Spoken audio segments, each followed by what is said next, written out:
can you take a listing in another state if you're licensed in that state and complete the entire listing from contract to closing all virtually? Well, stay tuned and let me show you how.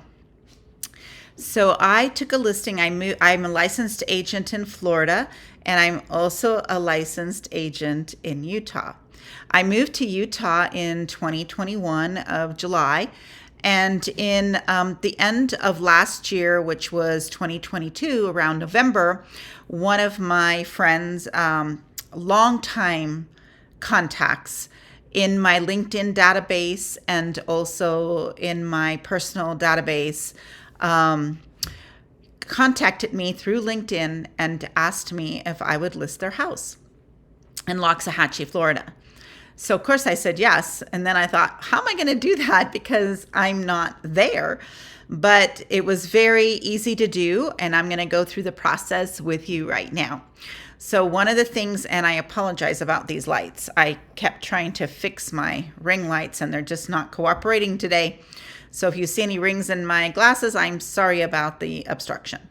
Anyway, let's go on. First of all, when you're not living in a place anymore, it's hard to stay in touch with everybody. So I own a virtual assistant company and we do a complete stay in contact in all of our databases. So even though I moved from Florida, I didn't work with my immediate buyer database in Florida anymore. But what I did do was work with my LinkedIn database. So now this family, the husband and wife that contacted me, I met them in 1995 when I first moved to Florida. So I moved to Florida in 1995. I opened up a Taekwondo school and I got my real estate license in 1996 while I still owned the Taekwondo school. They were some of our very first students. One of the first 12 students was the wife, the husband, and 2 sons. So they all signed up for the Taekwondo classes. And so we got to know each other through Taekwondo. And then, of course, they knew that I got my real estate license. And we stayed in, and then I at once LinkedIn, this is before LinkedIn or anything. And then over time, I just stayed in touch with them.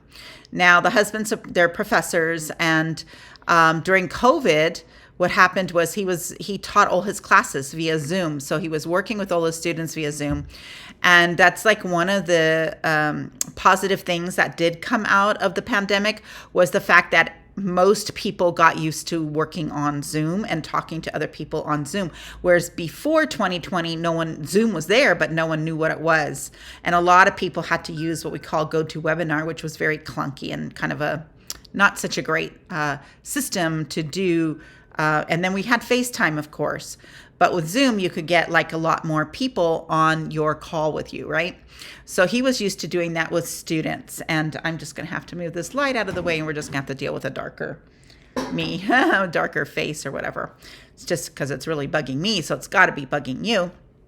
Anyway, so what I did was I kept in contact and I said happy birthday every year. I said happy anniversary, any milestones that he made in his business.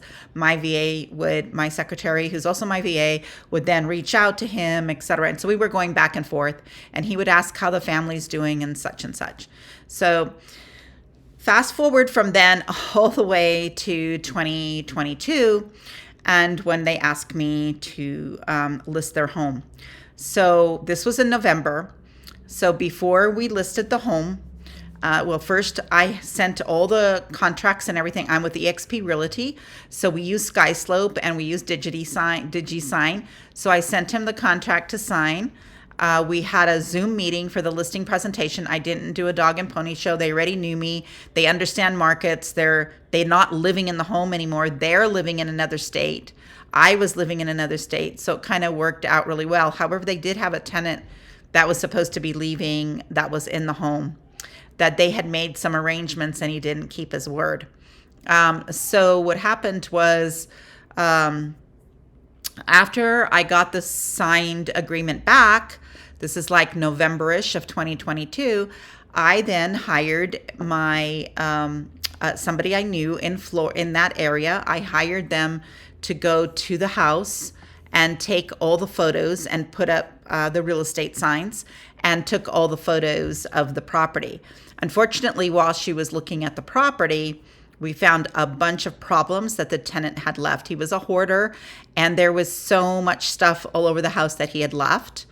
And it was a mess. And there was a lot of things that he said he had fixed and he had not. So we had to put a hold on the listing. I said, we can't list it for the price that you want because you're not going to get what you're asking in the condition that the house is in. So they hired a home inspector who came and gave them a whole list of things they had to fix. They knew about the mess, so they started getting rid of the mess and all of the items that needed to be gone. And that whole entire process took a few months. It was a big deal. Like, I'm not talking just like one room of junk. So this took a few months, and we ended up not listing the property until the end, mid-April. So in mid-April, we ended up actually listing the property. And so then I hired a professional photographer, and I'm going to go ahead and screen share some of this with you. So the first thing I did was hired a professional photographer, and he went out, and I wanted drone shots, especially because of the way that the property was situated. As you can see here, it was a lot of acreage, and it's hard to imagine all of that acreage. So I had them, after it was basically cleaned out, they came and took these good photos and really enhanced them for me. And I didn't have to be there for that. And then the house is vacant. So then there's a lot of things, so we took all of these images, and then I went ahead and started doing the marketing on social media and on the internet. And I wrote an article about the home, wrote this beautiful article about it, along with all of the features and benefits and things like that, along with my call to actions and all of that. So that they loved the story that I wrote. They loved the presentation. They loved the marketing. I put it on Facebook and all of that sort of thing, and they absolutely loved all of it.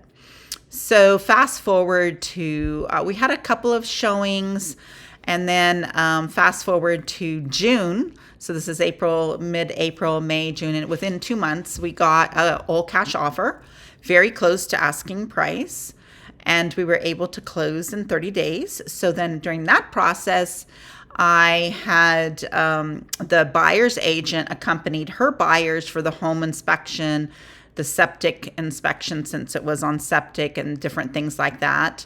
And then I chose the title company, and then we sent everything to the title company, and they took everything from there. It was a very smooth transaction. We had some issues with some other issues in it. But then anyway, it turned out to be a great transaction, and the buyers absolutely loved the home. The sellers are so happy. They did come down. I think they drove down from wherever they lived in another state down to Florida for the closing, and because they did want to check the property to make sure with their handyman to make sure that everything had been removed that was promised to be removed. So it's not a difficult way, as long as people understand about Zoom, that you can hire people to go put up your signs, and I hired somebody to put up my signs. I ordered my signs and had them delivered to somebody's house. They went and put up the signs because I had gotten rid of all my signs before I left Florida. And then they put up the lockbox, and we had a gate code and so on and so forth. So everything ran really smoothly. It's a great way. I cannot have done it, though, without my virtual assistant team. I have the most amazing virtual assistants working with me in our marketing department 24/7. We have people working on our marketing for real estate agents. So again, if you need any help with real estate agent, either your listing marketing, your contracts, your SEO, your blogging, your phone calling. We have great ISAs, any of that sort of thing. Please look in the description area below and get in contact with me and my Chief Operating Officer, Daisy Santos, so we can help you get onboarded and get you to be able to free up your life. Because during all this time, I had so much help. It was really, really wonderful to be able to take a listing without all that stress and also be able to live where I live and have the lifestyle that I have. So if you enjoy this kind of lifestyle of being able to live where you want to live and have your own time and your freedom back, let me know and I can surely help you with that. Thank you so much.